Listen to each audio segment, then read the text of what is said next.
Hey friends, welcome back to another episode of The Sky's the Limit. Here is another video that comes from the suggestion files, and I thought it was a brilliant idea from the get-go. Now, I've spent a good deal of time in the Philippines and traveled around the country quite a bit, so this video is all about my travels in the Philippines. For simplicity's sake, the Philippines is generally referred to as being three major island groups. These are Luzon, Visayas, and Mindanao. Luzon is the northernmost major island, while the Visayas is comprised of the many islands located in the central part of the archipelago, and Mindanao is the large island in the south. Now, for the purposes of this video, I decided to place Palawan in the Visayas video, although the area is quite removed from the Visayas in many ways. Since I traveled a lot in the Philippines, I will split this presentation into three parts. The first video will focus on the coast and uplands of northern Luzon, the second video will cover central and southern Luzon, and the third video will look back on trips to the Visayas and Mindanao. So, let's get started.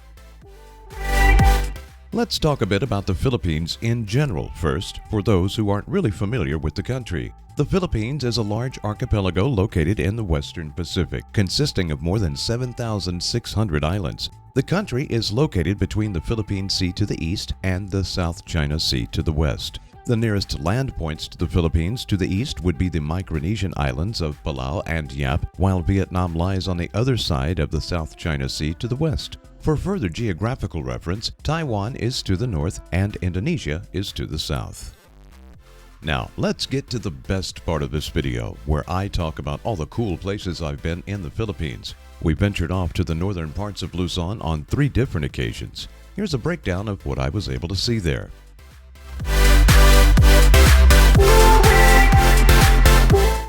Let's start at the northernmost point that I traveled, a town called Pagodpur, Ilocos Norte. We were on a day trip when we stopped by here, so we just kind of popped in and out within a couple of hours. We were treated to some of the most beautiful beaches I have ever seen. In addition, we stopped by the Baguio Windmill Power Station, where these mostly silent and graceful giants are set up along the coast to make the most of the constant sea breeze. Pagodpur itself is a very small community, but the folks are friendly, and there's always a great place to eat and shop when you stop by.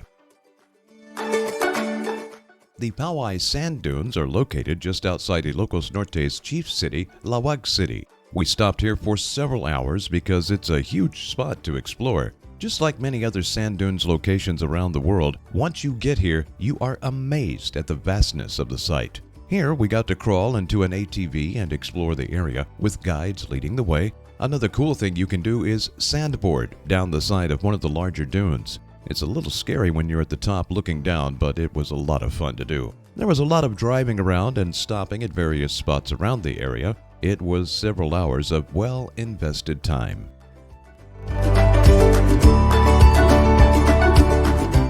On our way up north, we stopped in to check out the Ferdinand Marcos Presidential Center, located in his birthplace of Batak, Ilocos Norte. This site pays honor and tribute to the late former president. At one point, the site housed what was believed to be the body of the president lying in state for public view. Although some stories abound in regards to whether it was actually the president or not, President Marcos was finally buried with military honors in 2016 at the Cemetery of the Heroes in Fort Bonifacio, Manila, with mixed reviews.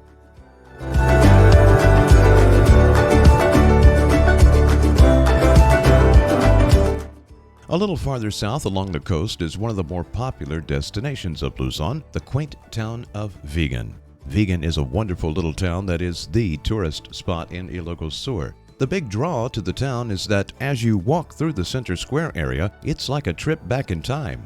From the classic Spanish-style street fronts and facades of the shops and restaurants to the cobblestone and brick roadways, going to Vigan will allow you to take a quick trip back to history while still enjoying the comforts of current life. On another trip, we took a few days to go visit San Juan La Union, located just south of Ilocos Sur, on the west coast of Luzon. We stayed at a great little spot right on the beach, a small hotel beach resort called the San Juan Surf Resort. We took it easy this trip and just enjoyed the surf and sea breeze and toured some of the small markets in the area. Let's take a moment to thank the sponsor for today's video, Island Color and Copy in Tamuning. Island Color and Copy can handle any printing job you have, big or small. Island Color and Copy can design and print anything you want, like posters, business cards, engineering and CAD copies, and more. Awarded Pika's Best 2020 Graphic Designer Company and winner of the 2020 U.S. Small Business Administration's Small Business Person of the Year Award. Island Color and Copy, located in Tamuning near Bank Pacific. Give them a call at 648-2679. In 2015, the entire family got together to take a nice 6-day venture into the mountainous areas of Luzon.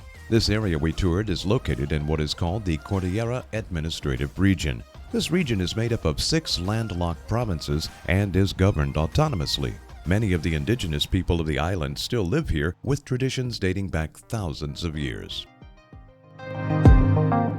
One of the highlights of the trip was passing through this area and stopping to check out the Banawe Rice terraces. The terraces are just one of several large farming terrace structures located within the CAR, but these are perhaps the most well-known. Often said to be a World Heritage Site, as of this time they are not. But that doesn't take away from the wonder that people have created here. As I peered down into the valley of layered terraces, I was hit with the same awe that I felt at the Grand Canyon. Your brain has a hard time comprehending the size and scope of it all. In addition to the terraces, the local Igorot people offer a look into some of their culture. The Igorot people were here long before the Spanish arrived, with the culture dating back 1,000 years or more.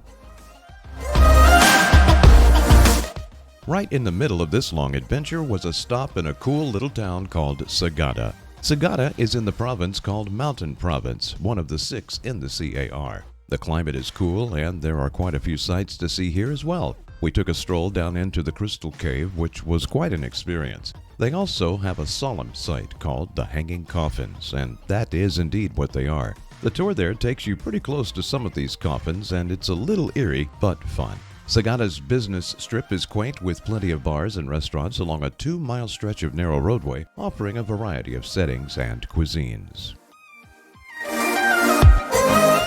I actually took 2 trips to Baguio City, one in 2010 and another in 2015.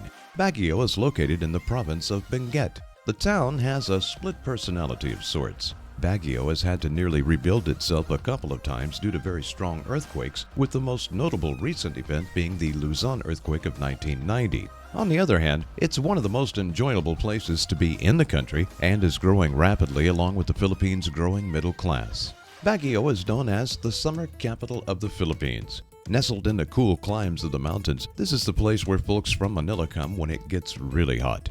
This road, called Kenan Road, is one of 2 ways to get into Baguio. Sometimes the aforementioned earthquakes will cause rock slides that close a portion or all of this roadway. The other roadway into Baguio is the new Marcos Highway. Many people now prefer this route, although it is an overall longer drive from Manila. Baguio is the location of the Philippine Military Academy, and at one time the Americans used Baguio as the seat of the territorial government, and the Japanese also used Baguio as their Luzon headquarters during their occupation in World War II. The hillsides are full of colorful homes and architecture, as are many of the buildings in the city proper. The area is known for the cool climate and pine trees, although the development is starting to take many of the trees with it. There is a historic central area and a huge mall for your shopping pleasure, and any time of year is good to visit, but December and January offer the coolest mornings. Well, that's it for part 1 of this video series. Be sure and check out part 2, featuring my travels in central and southern Luzon. Now please post your comments or suggestions below, and don't forget to like this video and subscribe to the page. Check out my daily weather outlooks for Guam on my Facebook page or follow me on Twitter. And if you'd like to support my efforts, please check out my Patreon page and become a patron. That's a wrap. See you next time. Be cool and be safe out there.